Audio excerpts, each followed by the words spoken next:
أعوذ بالله من الشيطان الرجيم. بسم الله الرحمن الرحيم. الله يعلم ما تحمل كل أنثى وما تغيض الأرحام وما تزداد وكل شيء عنده بمقدار. عالم الغيب والشهادة الكبير المتعال. سواء منكم من أسر القول ومن جهر به ومن هو مستخف بالليل وسارب بالنهار. صدق اللہ العظیم. سورہ الرعد آیت نمبر 8، 9، 10 آپ کے سامنے تلاوت کی. ان آیات کا ترجمہ کچھ اس طرح ہے: اللہ یعلم ما تحمل كل انثى وما تغیض الارحام وما تزداد. اللہ جانتا ہے جو ہر مؤنث چیز جو ہے اپنے پیٹ میں اٹھائے ہوئے. وما تغیض الارحام وما تزداد، رحموں کے اندر جو کمی بیشی ہوتی ہے وہ بھی اللہ جانتا ہے. وکل شیء عنده بمقدار، ہر چیز اللہ کے ہاں ایک مقدار کے مطابق. عالم الغیب والشہادۃ الکبیر المتعال، وہ غیب کا جاننے والا ہے، حاضر کا جاننے والا ہے.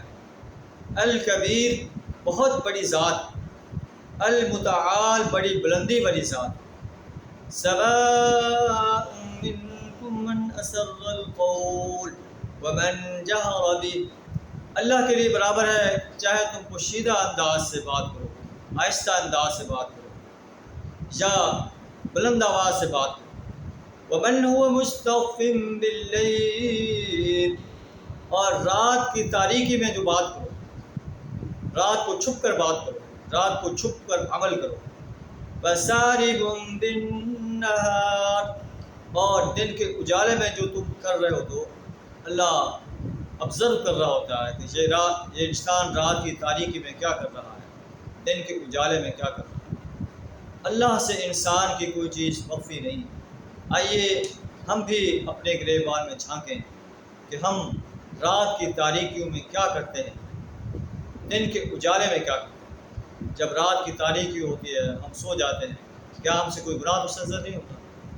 ہم اللہ کی بغاوت تو نہیں کرتے، زناکاری تو نہیں کرتے، چوری تو نہیں کرتے، ڈکیتی تو نہیں کرتے؟